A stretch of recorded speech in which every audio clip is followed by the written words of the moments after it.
మీ ఎలాంటి వ్యాపార ప్రకటనలకైనా వెంటనే మా ఛానల్ సంప్రదించండి. శ్రీ గురుభ్యో నమ.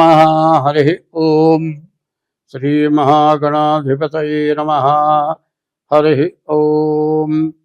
అయం ముహూర్తస్సు ముహూర్తోస్తు. సుముహూర్తకాలే సూర్యాదీనాం నవానాం గ్రహాణాం అనుకూల్యతా వసిద్ధరస్తు. యః కర్తా జగతాం భర్తా సంహర్తా మహసాం నిధి. ప్రణమామి తమాదిత్యం బహిరంతస్తమోపహం. 2026వ సంవత్సరం మార్చి నెల 19 నుంచి 2027 మార్చి నెల చివరి వరకు కూడా పరాభవనామ సంవత్సరం. ఈ సంవత్సర ఫలితాలు, ఈ మకర రాశి యొక్క సంవత్సర ఫలితాలు ఎట్లా ఉందో తెలుసుకుందాం. ఈ పరాభవనామ సంవత్సరానికి చెప్పాలంటే కుజుడు, శని, శుక్రుడు తప్పితే ఏ గ్రహాలు పూర్తిగా బాగాలేవు.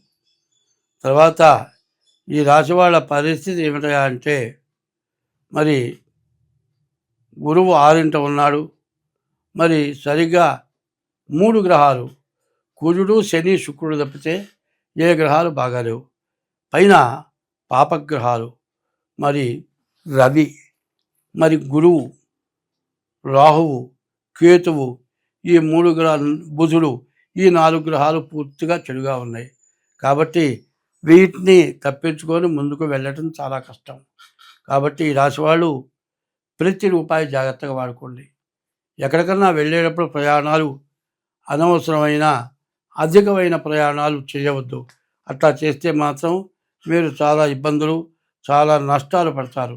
కాబట్టి ఇట్లాంటి దాని నుంచి మీరు బయటపడాలి అంటే మాత్రం మీరు జాగ్రత్తగా డేట్ ఆఫ్ బర్త్ ద్వారా జాతకం చూపించుకొని, జాతకరీత్యా మరి రాశి, లగ్నం, ఏ గ్రహాలు ఏ దోషాలు ఎట్లా ఉన్నాయో చూసుకొని మీరు పూర్తి శాంతి చేసుకోవడం చాలా అవసరం. మరి ఏలినాటి శని వచ్చేటప్పటికల్లా మరి ఈ రాశి వాళ్ళకి మరి తృతీయంలో ఉన్న శని చతుర్థానికి వస్తున్నాడు. వక్రించి శని చతుర్థానికి రావటం చాలా కష్టదాయకం. మార్చి నుంచి జూన్ వరకు కూడా వీళ్ళ పరిస్థితి చాలా అష్ట కష్టాలు ఉంటాయి. చాలా ఇబ్బందులు పడేటువంటి పరిస్థితి ఉంది. కాబట్టి ఈ రాశి వాళ్ళు జాగ్రత్త పడండి. జాగ్రత్తగా జాతకాలు చూపించుకోండి.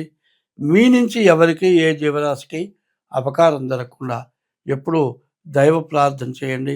తల్లిదండ్రులను జాగ్రత్తగా చూడండి. ఇష్ట దైవాన్ని పూజించండి. ప్రతిరోజు కూడా సూర్య నమస్కారాలు చేయండి. శని నవగ్రహాలకు ప్రదక్షిణ చేయండి. జమ్మి చెట్టుకి, రావి చెట్టుకి, మరి మారేడు చెట్టుకి కూడా ప్రదక్షిణ చేయండి. మారేడు దళాలతో ఈశ్వరుని పూజించండి. శనికి ప్రతి శనివారం అభిషేకం చేయించుకోండి. ఇట్లా చేసుకుంటే మీ బాధలు చాలా వరకు పోతాయి. ఇప్పుడు ఆదాయ వ్యయాలు, వచ్చే ఆదాయం అంతా, ఖర్చు అంతా, ఇది 12 రాశులకి, మేషం దగ్గర నుంచి మీనం వరకు. ముందు మేషరాశి 11 ఆదాయం 5 ఖర్చు. వృషభ రాశి 5 ఆదాయం 14 ఖర్చు. మిథున రాశి 8 ఆదాయం 11 ఖర్చు. 5 సింహరాశి 5 ఆదాయం 5 ఖర్చు. 6 కన్యా రాశి 8 ఆదాయం 11 ఖర్చు. 7 తులారాశి 5 ఆదాయం 11 ఖర్చు. తులారాశి 5 ఆదాయం 14 ఖర్చు. వృశ్చిక రాశి 11 ఆదాయం 5 ఖర్చు. ధనస్సు రాశి 14 ఆదాయం 11 ఖర్చు. మకర రాశి 2 ఆదాయం 8 ఖర్చు. మరి 11 కుంభరాశి 2 ఆదాయం 8 ఖర్చు. 12 మీన రాశి 14 ఆదాయం 11 ఖర్చు. ఈ ఆదాయ వ్యయాలు ఉన్నాయి. తర్వాత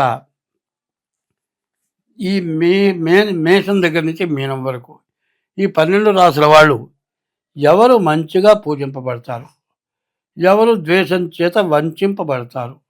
ఇది రాజపూజ్యం, రాజ అవమానం అంటారు. గొప్పవాళ్ళ చేత పూజింపబడతాం, గొప్పవాళ్ళ చేత అవమానింపబడతాం. ఎట్లా ఉన్నదో చూద్దాం. మేషరాశికి రాజపూజ్యం 11, రాజా అవమానం 5. వృషభ రాశికి రాజపూజ్యం 5, రాజా అవమానం 14. మిథున రాశికి రాజపూజ్యం 8, రాజా అవమానం 11. కర్కాటక రాశికి రాజపూజ్యం 2, రాజావమానం 11. 5 సింహరాశికి రాజపూజ్యం 5, రాజావమానం 5. 6 కన్యారాశికి 8 రాజపూజ్యం, 11 రాజావమానం.